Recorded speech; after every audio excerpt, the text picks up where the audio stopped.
Season 2 of World of Dance might be over, but we still have a little inside scoop you need to hear. Welcome to Popcorn Talk, featuring movie discussion, news, and interviews.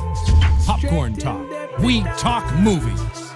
All right, you guys, welcome on in To The Point with Kristyn, Burtt, presented by Dance Network and Popcorn Talk. And I'm really excited for you guys to hear what this guest has to say, because I think they've got a lot of good inside scoop. They made it all the way to the top 3 on Season 2 of World of Dance. Let's welcome Melvin Timtim from S-Ring. What's up?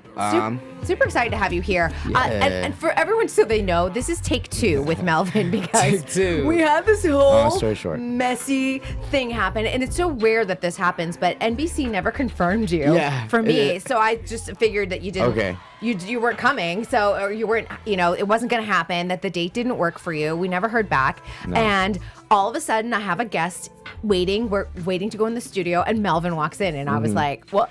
Hey. So we had 2 guests for a show, but Melvin kindly rescheduled. Yeah, it's just like, it's fine. See you later.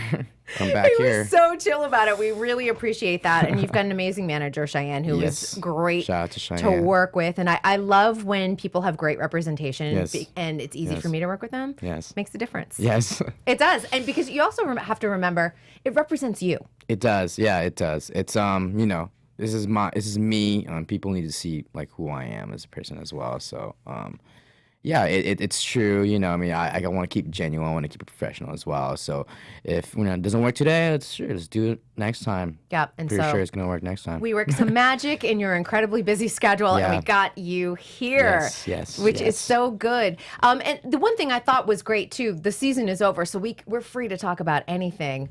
Totally over. Yeah, totally. The season, long story short, it's actually probably the craziest roller coaster I've ever been in, and it's an incredible journey. Like, honestly, I'm still mind blown by what just happened from NBC, because it was like a really it changed us.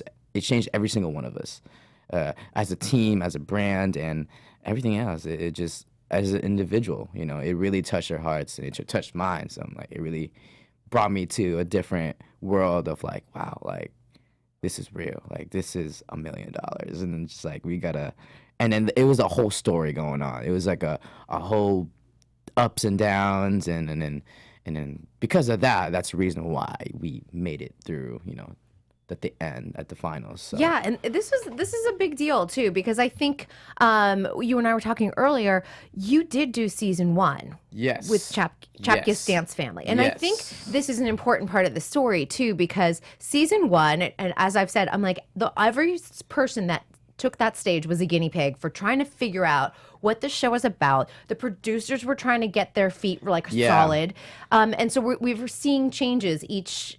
As we went into season 2. Mm-hmm. What was that season 1 like? First time going into a TV thing going on. I wasn't sure what was going on. I was just there. I was his partner. I was the founder of Chapkiss Dance, Greg Chapkiss. Mm-hmm. He was my partner back then, and we were both new to this TV thing. And I wasn't sure what was going on. He had more experience than I do, mm-hmm. but. When I stepped in there, it was just kind of like, whoa, like people are working here, and like there are other dancers out here, and like I see other competitors that I wouldn't think they would be here. But they're here. But they're here, yes. And it's like kind of like, whoa, I'm really, really about to go against these guys. And then, did you know that Les Twins were competing, or when you walked into the studio? Because that to me was when they announced that cast list, and I saw Les Twins, I was like, what? Holy cow, this is a show. And this is, we were like, yo, huddle up, Greg. Les Twins is here. Yeah. So what are we gonna do? Laurent and Larry are here. Yeah, they're insane. You know? And then it's just the whole process of it, the whole TV process, and the whole competition itself. Definitely learned so much about it throughout the producers, through how it works step by step, and you have to go through the whole day, and I'm not used to working the whole day. That schedule was brutal for season 1 too, because I don't think a lot of people realize this season it was easier. They did it kind of like, here are the qualifiers. People had time off, and then you moved into the duels. Everything was like back to back to back. Back to back. Exactly. That was what was different from season season 1 and season 2 was just back to back. Season 1 was just back to back every day, and we just had to keep putting up some content, quality content. We just gotta make sure everyone's happy, Well everyone fed, loves it, well fed. sleeping. Yeah. Oh man. Trying to stay healthy. It was January, February, which is also a wet and rainy season in LA. Yeah, and we were all, and it's just staying with them for like a whole 2 months or a month or something like that, and it's just like you got to get used to it. You know what I mean? So with all that stuff too, we went through 3 rounds. The first round was we killed it. I think we killed it, and then that itself. There was a whole accident though in the first round. With your crew? With one of my crew members. Oh. And he basically tore his like ankle, his Achilles, his ACL, and he just did like a little like an easy beginner's flip, and I was like, wait, what are you? I saw him on the side, like, what are you doing? And all that. So he was he got hurt, he was injured, and then all the judges were like, what's going on? And I was like, what's going on? I'm like, yo, this is actually real. Like, this is not just like TV. This is real. This is not manufactured drama. No. This is real life drama. No, it's real life drama. So like, it really happened, and we were all about it, and then just learning all that stuff, and throughout all the process from first round to second round to third round, and it was crazy. So I definitely learned a lot. Well, here's the thing, too, especially when you're working on TV the first time, you're choreographing for camera versus choreographing for the stage. Yeah. There are different elements there. What was the biggest sort of trick that you learned in choreographing for the camera? The difference to creating for camera and creating for a stagnant perspective is that for camera, you have to find different ways, to find different moments that can attract audience from a TV perspective. Mm-hmm. And then you have a stage in the round. Yes. Yes, exactly.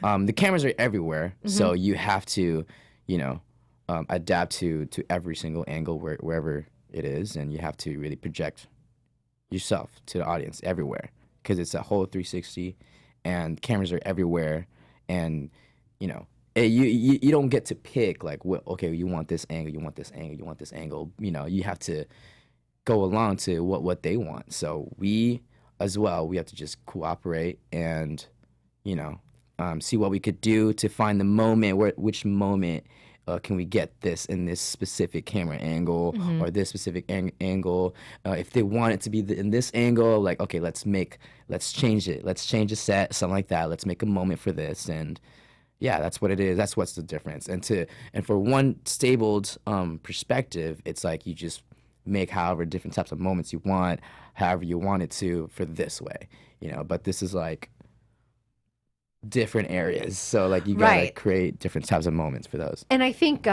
some people may know this, some people may not, but there are supervising choreographers on set that will step back, obviously, and take a look for you guys and say, I think you're missing a moment, or we need to capture this moment in a camera. And I've got to imagine that is really helpful. It's helpful. I mean, they will say they don't like it, or they will say no, and you guys just got to say, cool, let's change it. Let's make a better one, and that's what it is. You just got to cooperate and just keep creating, don't stop in a way. You want to create this and you stop for that moment, and that was it, and then they would say like, can we do this, and you don't want to keep it. This is what I have. This is what I want. This is what they're the professionals. Some do, though, I will say, because I spoke with Britt Cherry, and she goes, sometimes there would be some pushback. There is a pushback from some people, and then other times people are open to the constructive criticism. You have to be open. You have to be open regardless as well. But at the same time, you really gotta connect with them. You have to connect with them in a way that it's going to help each other for the long run. Right, because they want you to succeed. They're not here to see you fail. Yeah. But I think also the artist side, though, also has to make sure that you look good. I look good. I want to that you're authentic to your movement and your creativity too. That's another thing. So there's a lot of factors going on right there. Different types of factors, definitely. I agree. It's just when. Shout out to Nappy Tabs, by the way. They're amazing, amazing people to work with. They really helped me as an artist. First of all, I've I learned so much just by watching, just by how they work as well. So so it inspires me, you know. So, and the ideas that we just keep going back and forth, it was solid, it was smooth. It wasn't like a bumpy road. It was just like, okay, they give this and I give this, and then we just gonna keep going, connect it in a different way, and then just connect it again, keep connecting the different ideas, just keep bouncing ideas. And it was lovely to just like, wow, there's so much ideas going on in my head, and I want to, you know what I mean? Like, Probably I'm so opens inspired. you up to ideas too that you never might have thought of before, because you're like, I have this idea, they suggest something, and then you're like, oh wait, let me just add one more layer to this. Will this work? Exactly. And then you create a really great moment for camera. It's just a big sandwich. Yes, exactly. It's just the layers, and it's just going to create something amazing. Triple decker. I love it. Yeah, triple decker. So after, you finish it, season 1, and I felt like Chapka's Dance Family was one of those that we were like, where are they? Oh, they showed up. You guys, camera time was cut some weeks, which was frustrating. It's okay. No, you were cool with that? I'm cool with it. It's I'm always the type of person who's just like, You're so laid back. Let's learn something about this. Why, all that stuff, and then just the learning process from the first season to the second season. There were not enough hours in the first season anyway, as we all know. So yeah, enough. That's why it was different this time. Yeah. So we had tons of hours this season. So much. It took them so long to just get us. You know what I mean? Which is you guys were in episode 1, correct? Yeah. For our qualifiers, and then it was a while before 8 weeks, 10 weeks, maybe 10 something. weeks. But it's really cool to see everyone else. You know what I mean? Yeah. It's amazing to see everyone else and their story, and then like that's amazing from our episode, from our round, and it just keeps going, and it's just so interesting. That's why that show, NBC show, World of Dance show, is like probably one of the best shows that people. Well, the camera time they give to dancers, and I don't think we're thinking about this, but they gave 16 weeks. It started out as 1 hour for 10 weeks, but in those final 6 weeks, we got 2 hours. Think about how much time they dedicated to dance over the summer. We only get about 6 weeks now with So You Think You Can Dance on live shows. Dancing with the Stars gets cut and cut each season from like 11 weeks. It's now down to 9. It was 4 in the spring. This is amazing. It cuts down really, really fast. It cuts down. It starts off strong. It starts off as an introduction for everyone else in the first episode. Second, it's all about a battle. It's all about like who gets the best, who's better, who. On that day. On that day specifically. Yeah. And then third round is that's when like that's the pressure. That's the pressure. That's the cuts. You start feeling it. Yeah.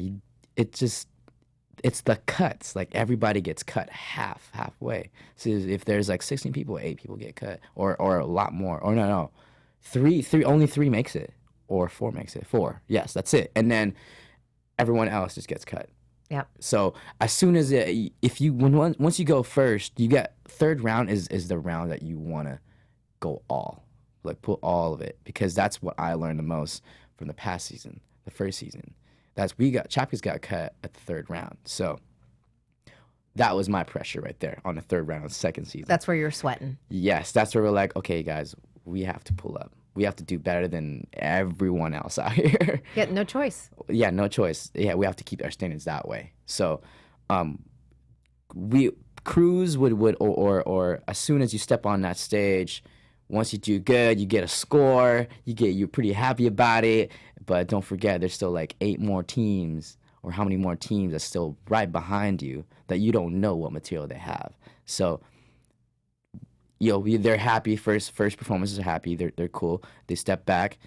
Next team comes in, and then they do better than the other team, and it just bumps them down because they were like, oh, I thought we were the best one because we got like a 91, and then this next team got like a 92. Score of a 92, and then the next team, you'll never know, they might get over you. You get a 93, and the next team goes on, and then it's only top three Right. make it. So you get bumped down. So if a different team will get a higher score than those top 3, In your head, you're thinking, oh, we made it through, but there's still 5 acts to go after, and all of a sudden you're like, boom, boom, you're boom. just like, oh man.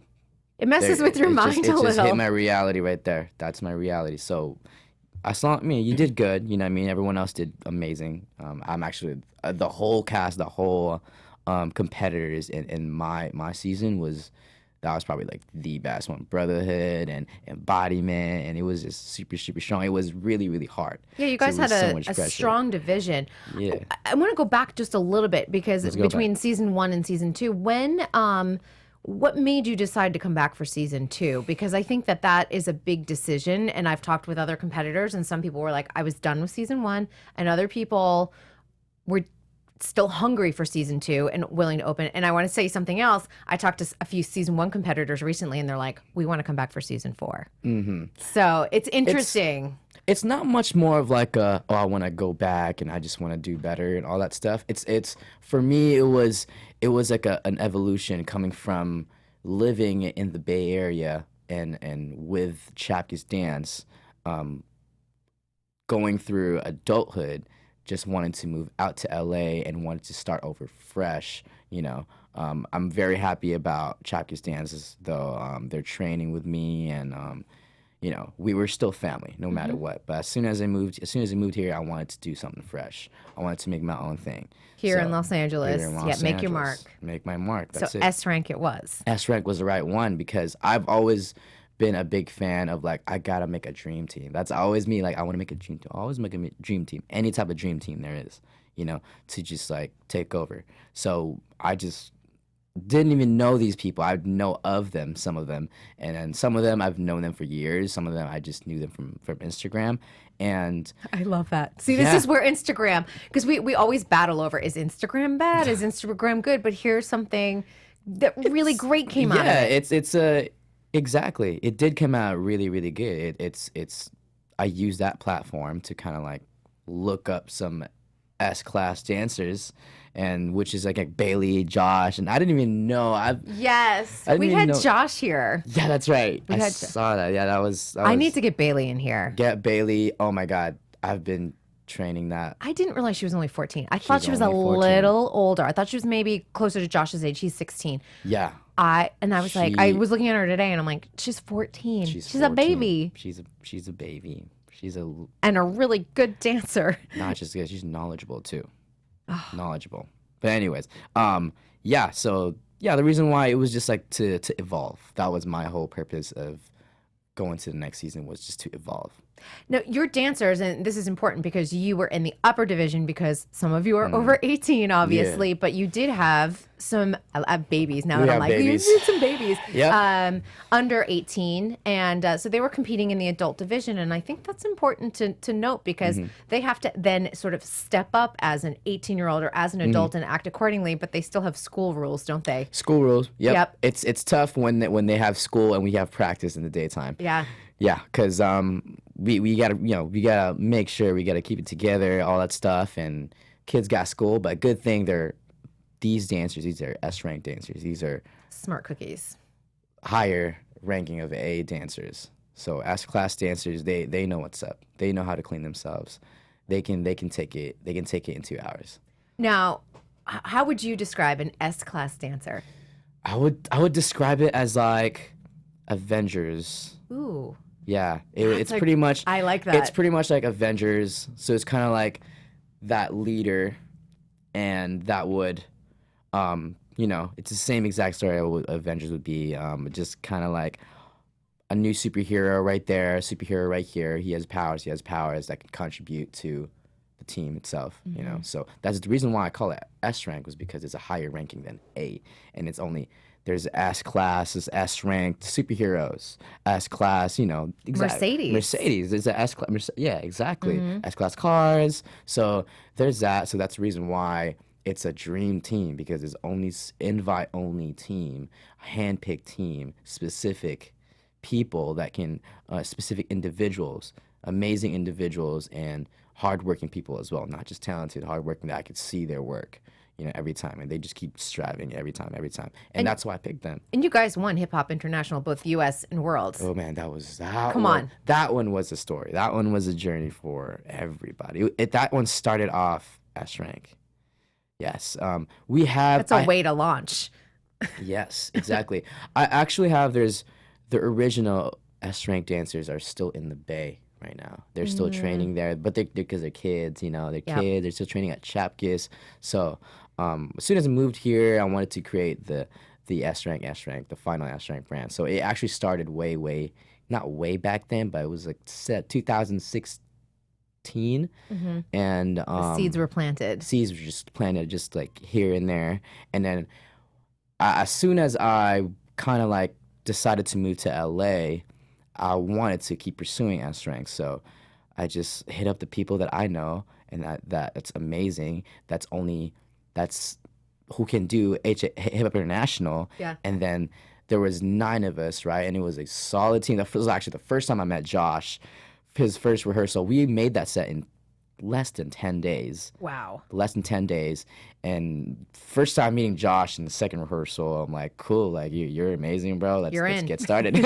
Yeah, so he was super chill too. He was like, okay, let's just do Hip Hop International. I was like, cool. No big deal. Cool, let's just do it. And then another thing happened was that like we were so nervous because it was a new crew.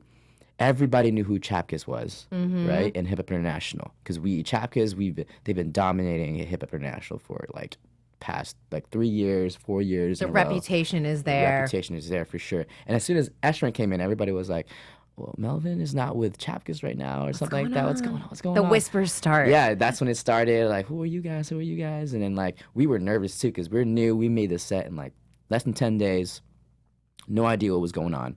So we keep rehearsing, and then until 3 hours before we go through the first performance, the preliminaries of USA. And was it an hour before, actually? An hour before, we have one of our best members. He was one of the best dancers ever, and he was our tricker. That means he does all the flips and stuff. And then he wanted to keep practicing his flip. We tossed him all that stuff. He wanted to do one last time. Went, I don't know how high. He was really, really high. He just kind of blanked down in the air and just swing his arms. Just like fell at the back of his neck right here. Oh my God. Minor fracture skull, minor fracture spine, and This is what happened on World of Dance too, season 1. Where someone Oh, injured their someone Achilles. injured, yeah. See, it's these last you have to be careful with these like last minute It's like always one more those- trick. Yeah, it's almost those. I'm gonna go one more trick. I'm gonna go higher. Blah blah blah, and it's just. I've broken one bone in my body, and I took one last ski run down a hill, and I was really tired, and I shouldn't have gone. Oh no. And I slipped and fractured my wrist, and I'm like that. It's one of those. Yeah, and it's just one hit of those things. before. It's that last run of the day. I shouldn't have done it. No. I was exhausted. It's the same thing. Like just save your Yeah, energy for the save your performance. energy. You got this. Exactly. Like you know how to do the Yeah. tricks. Exactly, but this guy, he was just like, he's the type of person that just want to grow and grow every second of his Yeah. life. So like he wanted to do it, and then as soon as that happened, I was like, it's over. We can't do it, guys. Blah blah blah, and that was my hope, just all gone. And then when that happened, I just kind of like realized myself, like we're here, like I'm trying to move on to S rank, and then my manager helped me out as well, a little pep talk, and then. Yeah, we can do this. Let's restage the whole thing in like less than an hour. Let's do it, like 30 minutes. Did you have another trickster on the crew? No, nope. He was the only trickster. So you're that's out. Most of the time, he was center 2 of the dances. He was that amazing. So we had to restage everything coming from odds, 9 people, into evens. And taking my evens is a lot harder to stage.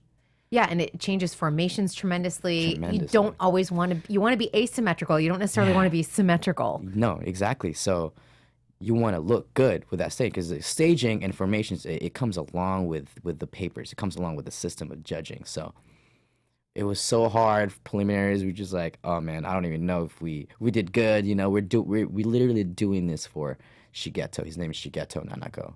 He's the one that was fractured. He's the one that was injured. So we literally did everything, all that for him. Every performance we did is about 5 rounds of HHI. Every round, we always, as soon as before the music starts, we're on stage. We're all hyped up. We always talk about it. We always pray about him. While we're dancing too, we always shouting his name. This is for Shiggy. Yep. And then obviously God is there as well to help us. And it's. Is he okay now? Is he He's healed? okay. He's Good. dancing. He's healed. I'm glad to hear that. He's happy. You know, he wants to go back to tricking again. I'm like, are you sure about that? Don't do the tricking. You can dance. Just don't do the tricks. Yeah. I always sit there every time like the lab and watching like Trey Dorego do his like 540s. I'm like, he shoots out like a cannon. I'm like, he shoots. He just he's a little monkey. He just goes. I heard there was like one of the performance that it was the school performance, the school desks. School desks. At Tech Run, I think, Tech Run, he actually like just fell. I saw that, and then like he just got up. He just got up and was like, I'm cool. He's okay. like, I got this. I know he had to clear all the desks. Like, I mean, he was like Evel Knievel, like jumping across like the Grand Canyon or whatever he did. It's one of those things that I'm like, I don't know how he does it, but yeah, I was like, but you have to have no fear when you're a trickster like that. No fear. So, taking S rank to World of Dance season 2, were you asked? Did you submit? Everyone sort of has a different journey of how they got there. We were kind of like asked to audition for it because they've seen us at HHI, and I wanted to bring a larger group. So everything was new for me. Everything was new. The whole cast was new. The whole new S rank was. The whole new cast in S rank was very new. So after that 9 in HHI, they invited us to audition for NBC next season, and I wanted more people. So here goes the the good old like calling people the Avengers thing, like who's the top hero right now. My S rank. Exactly. So like I hit up a lot of amazing people. So there was 13 of us, and yeah, we did. It was just hard because no one knew each other. The chemistry was just low, so we just gotta. Every time we would practice, we would just have to like make sure our chemistry is high. We have to be good friends. We have to, imagine just like meeting each other and then living for 3 months right away. Right, and be like, and you have to have chemistry. You Yeah, gotta make this work. chemistry. Even if you don't like someone, just make it work. Just make it work. Yeah, exactly. And then they're professional enough to understand that fact. And plus, they're on top amazing dancers, so they know what's going on. So it's kind of like a hard and easy to kind of work with. It's kind of here and there. So, but it's all about a learning process for me. So that was a learning process for me and for everyone else. So how many dances? How many dances did you create going into the competition? Because some people had like 3 to 4 ready. Yeah. Did you have that many ready, or were you going kind of like round by round? Yeah, we kind of did go by round right there. But we've had the I've had the idea already of okay, so I already know how this is gonna go coming from the 3 rounds, only 3 rounds, so because that's what I learned from last season. So. So I knew from first round to second round to third round, it's kind of like a mid planned out already. So it was like I knew what battling was about in the duels. I knew what the cuts. So that was my most pressure. So you had some strategy in mind for something for like the that. first 3. Yes, because I wanted to focus more on the third one because I wanted to I want to redeem make myself. Yeah. From the last time. So, and then 4th round, it was, pretty much round by round. That was my process. And it was pretty stressful because we only have like a week every time a week to make up every time a round comes in. So, yeah, pretty much did my best. And I want to ask you, because I thought was one of the most interesting things, and I just want to double check it, was at the cut. You chose to put yourself more in the background and put other people in the foreground, and then J-Lo was like, we want more Melvin. Yeah. Which was interesting. It was interesting. I mean, I'm flattered, but, these are heroes as well. I'm not just the only superhero around here. Everyone else are superheroes. This is why I made this team. So they have I wanted them to just do your thing. You have your shine. Do your shine, and then this is what they can do. This is not from my guidance. It's not from my guidance. It's not from my moveset. So I just tell them like, okay, Angel, do a thing there. Do a flip or something. And then she would just do some crazy stuff that I can't do. Right. But I'm just telling her to do it. Yeah, like let's show this skill set off. Let's shoot. Yeah, exactly. But when you get a note like that and you're on World of Dance, or you're thinking, okay, for the next round, because you made it through the cut, obviously, I'd be like, I guess I'll have to put myself a little bit more forward, only because it doesn't necessarily mean that you do it in another competition, but in this competition, you do it, right? You have to. I mean, if that's what they want, you want to win $1 million, do what they want. You know what I mean? So she wants me up front, and all right, I'm gonna go off up front. Like, let's do it. Like, let's make this happen. Yeah, let's make it happen. Well, one of my favorite numbers was divisional finals, and I think we have the video for that. Yeah. That whole like astronaut space theme. Yeah. I loved this one. There's moments there too where I think you're horizontal and I was like walking on air. I gravity loved in the that. moon. So, obviously, I know that you strategy-wise had things planned through the cut. When you come to divisional finals, you really have to step it up. Yeah. How did you come up with this concept? This was inspired by Neil Armstrong, actually, and it was his quote, and it kind of brought us. It kind of brought us in a world of like, this is a giant leap. You know what I mean? So we started from scratch, and here we are, and it's the leap. It's this leap of mankind. Oh, that's so good. So that's where it really came from, and the choreography itself is just it's just good old me. And the music, Sage the Gemini, gas pedal, that's my anthem. There it is. I love this move. This is one of my absolute, I know, I love that. Gravity. When you guys do that, I was like, yes. Yeah. So good. Yeah. And, as you see the rounds go on, too, the other thing I love is that you start seeing the production level, like, step up. They're like, hey, we got smoke for you. Here, we got, like, the LED floor. Like, all the graphics start changing. Unbelievable. The way how it because the rounds, as soon as you get closer to like the finals, you can do whatever you want, and your imagination just let it all out. I love that. How about wardrobe wise? Do you have any say?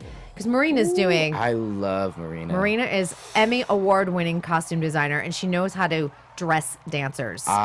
Everything that she would just think it's cool, I would just give her the idea of what we have as a material-wise, not the costume, material-wise of dance, and she would just like, okay, cool. Next day, she was like, this is what we have. And I'm like, let's do it.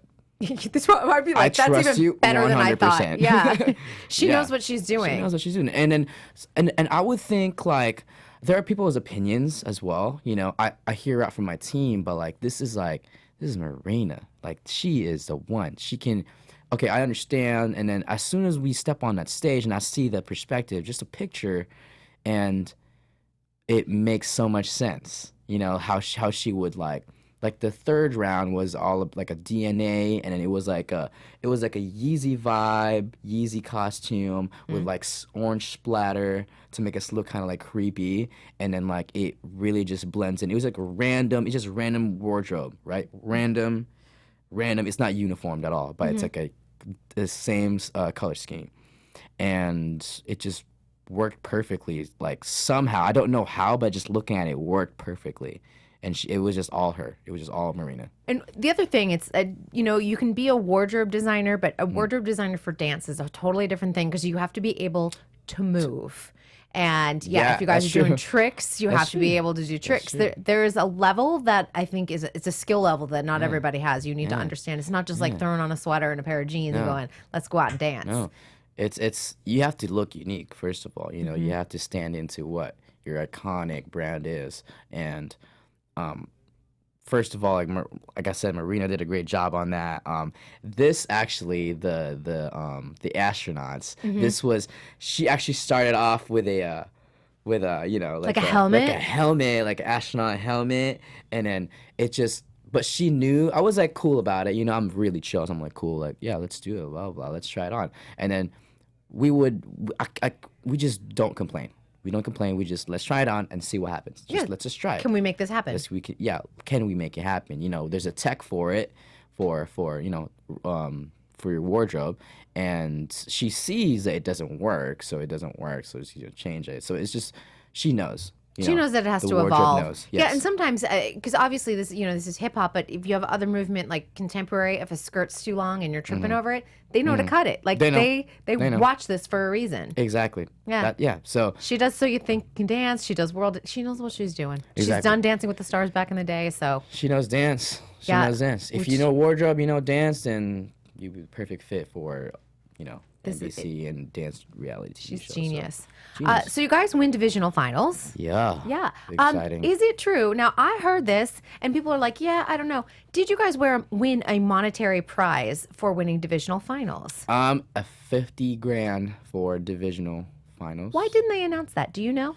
I have no idea. Because I think that's a big deal. I think It is a big deal. It is a big prize. It's a huge accomplishment to win a divisional finals and win $50,000. Yeah, so everyone who won their division won $50,000. Gets that prize. Yep. I wish that they had announced that because I think that is really exciting. Exactly. And you guys should be really proud of that. Yeah, we were just like, cool. Like, Did you know about it ahead of time, or did they announce it at divisional finals kind of it thing? was like during the process of it. Probably like around like duels round or something like that. Yeah, that was when they kind of like told us like, oh, like, yeah, by the way, you win 50 grand. I'm like, cool. Like, then let's do it. Let's push Not it. a bad consolation prize. Do you know what I mean? Like, I'll take 50 grand. When do they give it to you? Do they give it to you when the season's over? It's like, no, I think you get it 9 months after the season's over, or 6 months after. So you guys haven't even gotten it yet. No. Interesting. See, this is what people don't know, all behind the scenes of like TV magic. I mean, yeah, it has to go through with all that, Legal and everything Yeah, else. exactly. So But I think it's interesting too because I was telling a lot of people, I'm like, there's a divisional finals prize coming up, and I was telling this people on our World of Dance show on AfterBuzz, and people are like, really, that sounds amazing, and then it never happened. So I looked like the biggest liar, and I'm like, I know that there was a divisional final prize. I spoke to people. I mean, there has to be. I mean, people should already kind of like, kind of knew, even if it wasn't really like, spread out in the world, but to win divisional finals, it's still a big deal. It's a huge so you have deal. to get something, you have to get something. That's like your own division. You're like the best team in the world, the best solos in the world, the best trios, duos in the world. So, you know what I mean? That's besides just $1 million is on top of that game. So Amazing, yeah. winning divisional finals itself, it's still a huge accomplishment. Yeah, and I think everyone should be proud of winding up in that position. Everybody should be proud of that 50 grand that they got. I certainly would. I certainly would. Let's talk about the finals because I always love to hear judges' choice.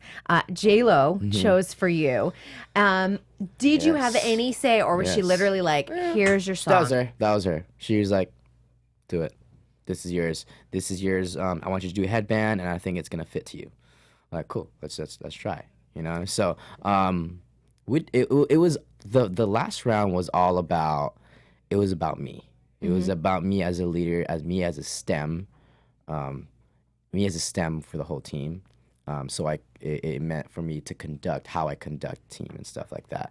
So I see, and this is what I loved about it. I loved that in the video there were all of these incredible levels that I think that we hadn't seen in other rounds, and even just the levels of obviously having big production pieces and everything else. But it took your choreography to a unique place. Yeah. I mean, I've had this is like we're popping, and then this is crump goes on in a different instrument, a different type of sound, it's crumping, and then next it goes into whacking, which is like a faster like instrument, which is like a trumpet. I love whacking. Yeah, so I've learned these foundations a while back. I learned like crump and whacking and popping and housing. Just strictly fundamentally hip hop, and it just goes into urban dance.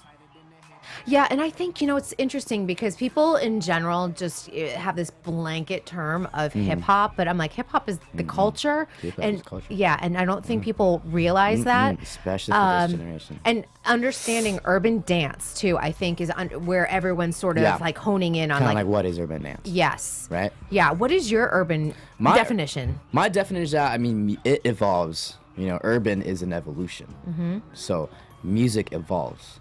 Music evolves, hip hop evolves. So and that's how it became urban.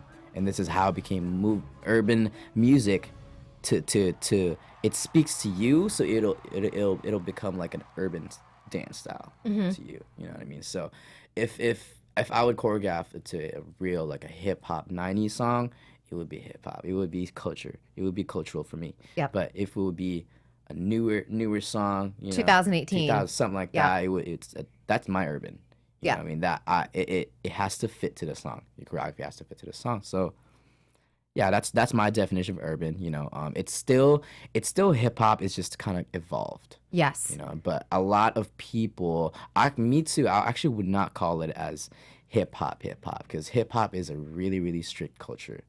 Yeah. And I always tell people, I'm like, if you really want to know the foundation of hip hop, there was a great Netflix series about it. Yeah. Yes, I saw that evolution of hip hop. The Get Down. The Get Down too. Ooh. Oh yeah. Oh, and I don't know why it didn't get a season 2. It was too expensive and everything else, but more people didn't watch it. And that's where it's real. Yeah, and you see the foundations of it and really understand not only like the music, the fashion, the dance style, like where it came from, the true roots. Exactly. Like breakdancing, it was made or hip hop, it was made to stop all the violence, you know. So it was all the gang stuff, all that stuff. And then dance just brought those gangs dance brought those gangs into a type where we don't want to fight anymore. We'll come up to your turf, but we're not gonna hit you. We're just gonna battle you. You know, so that's that culture right there. And then that's the realistic. There was no classes. You know, there was just all. They're not going down the street to like take a hip hop class. No, it's just literally a get down. Yeah, it's a get down in a club or a party. That's how it was. That's the hip hop culture back then. Yeah, and shout out to Rich and Tone who choreographed that series. Rich and Tone. Man. I know. I haven't met them, but I'm a big fan. I have interviewed them, and I love them, and I still thought that they should have been nominated for an Emmy 2 seasons ago, so I'll throw it out there because they should have. But you know, I'm not on the nominating committee, so what do I know? I was like, it's all right. So here's the big question. I've asked this of a lot of contestants. Okay. Would you keep? Obviously, you're not filming season 3, but would you consider a season 4 on World of Dance in some way, shape, or form? I've always kind of thought about it when it comes to coming back, but I want to take my time more and learn a lot more things on the long run, coming from in between the season 2 to whichever season I want to go next. I want to learn in between. I want to learn what's going on. I want to keep evolving just like the rest of the people out here evolving. Take a breath. Take a breath. Yeah. It's okay to just like, it's just too much in your sponge. You know what I mean? So you just want to soak it all out and just take a breath, restart, not completely, but just kind of like re-evolve. And then that's where I am right now in my phase in my life where I want to just, it's okay kind of like to stop, and just train again. Train and train again. Because I remember how I used to train back then. It was hardcore, and I want to do that again and evolve for the next round and learn a lot more different things from like the past, from season 2, from season 1. You know, so yeah, that's pretty much just a learning process here. And then as soon as I'm ready, let's do it. Let's do it during the season. I actually want to do like just a trio. Scale it down, because I've done so many different ways with teams when it comes to like higher than like 15 people or 13 people or even 40 people. I was with Chapkis.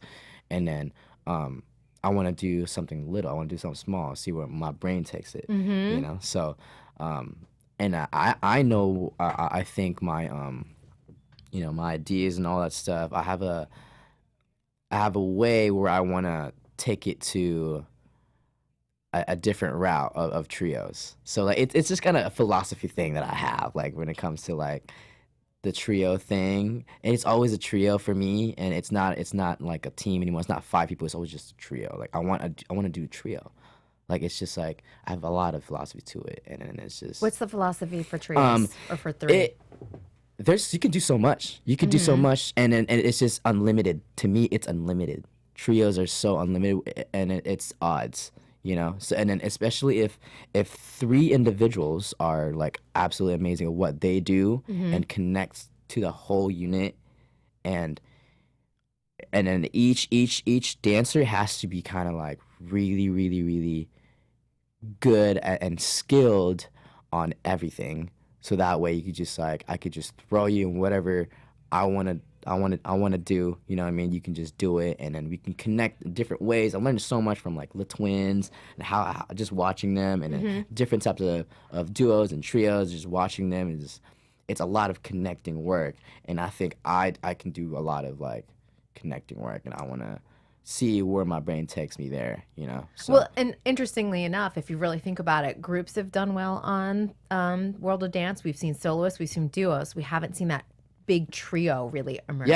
Yeah. No one has ever really, exactly. No one has ever seen a really, really good trio. It's untapped. So yeah, and I'm trying to plan. I don't want to speak too much out. Sure. And that's why. So like, I just want to have these philosophies into my own. You don't have to name names, but do you have your other two S rank Avengers in mind for your trio? Yeah. I want to. It's Josh. He's one of them. He's just once. I just haven't planned it out yet, but this is the people that I want. Josh is definitely. He's just really talented, super talented, and then like he'll do anything. He's not that person to like it's too hard, blah blah blah, or I don't know. Great attitude. Yeah, great attitude. He's just like, okay, let's try it, let's train it. Yep.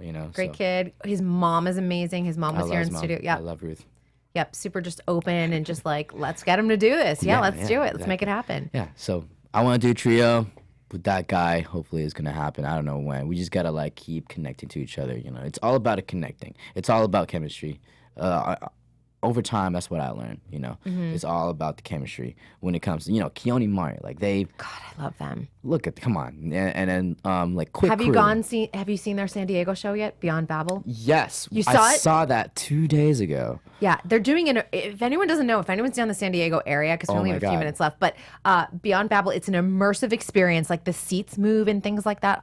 Ridiculous. Yeah. It was literally the best thing that I've ever seen. One of the best things I've ever seen in my life. I've got to get down before it ends. Yeah. I want to watch it like 13 more times. God. I know. It was real. And we were like front seat. And Yeah, you want to pay for like that because there's certain seats that I think are just static and then other ones that are like the motion. Yeah, I was right there. I was right in front of Keone. And Keone just dancing right in my face. And he just going at it. They're good. The production was good. It was small, but the production was great. And they work really hard for it. They really want to stay fit because they do this like 6 or 7 times a week. Yeah, it's like a full Broadway production in terms of like Broadway schedule. Yeah, and then take in mind, this is not just like any type of dance that you would expect. This is athleticism. Their style is just athletic, super super fast, and it's just super clean, and then super emotional. And it's just. I love them so much. I love it. I just the level of artistry. They're constantly the level of artistry. Yeah, they're constantly pushing boundaries, which I appreciate. Yeah, exactly. And then that's why they deserve what they have right now. 100%. They deserve what they have. I know everything, and the nicest people to boot, by the way, everyone. So I think that's another thing. Just like giving them so much love. I know. So much love. Love them so much. Well, we do have to wrap up. Believe it or not, this hour went by pretty quick. We had a lot to talk. I know we had a lot to talk about. Okay. I know. Cool. For anyone that wants to follow you, where can they find you? Instagram, Twitter, all the good stuff. Everything that says Melvin Timtim. Everything there. Instagram, Twitter, Facebook, Melvin Timtim. And that's YouTube. Number 2. Number 2. 2 means Tim. That's like squared. Tim. I like it. Yeah. So all YouTube as well. I'm trying to put my YouTube up more. So Melvin Timtim, it's the same thing. So yeah, follow me. Stay in touch, and I'll create more quality, crazy content. I appreciate that. And you come back here anytime you want, Yeah. all right? Because we got tons to discuss, I know. Maybe when you do tons. season 4 or 5 or 6. You'll never know. I don't know. You'll never know. Yeah, Keep me on my I'm not gonna toes. spill everything. Nah, not here. just yet. Not just just yet. yet. All right, you guys, we want to thank you for joining us here at To The Point. And just a couple things I want to mention really quickly. For those of you that watched the Teresa Espinosa episode about Debbie Reynolds' Legacy Studio, it is officially closing November 5th. Oh, bummer. The building, I know. But I want you guys to know that they will continue on in a new space, so keep Yes. your eyes open on that. If you haven't seen that episode, go back and watch it. And because tomorrow is Halloween, if you haven't seen our Thriller episode with Vincent Patterson, the only living choreographer out of the duo, Michael Peters, Michael Jackson, Vincent Yes. Patterson, please, a little bit of dance history. It's one of my favorite episodes. Yes. We will be back next week. I'll announce the guest later on this week, of course. We want to thank Dance Network and Popcorn Talk, of Thank course. you. And for all of the dance news, check out dancenetwork.tv. I'll see you next week. From producers Maria Menounos, Kevin Undergaro, Phil Svitek, and the entire Popcorn Talk Network, we would like to thank you for tuning in. For questions or comments, be sure to visit popcorntalk.com. I'm Sir Richard Wentworth, and this has been a presentation of the Popcorn Talk Network. The views expressed herein are those of the hosts only and do not necessarily reflect the views of the Popcorn Talk Network or its owners or principals.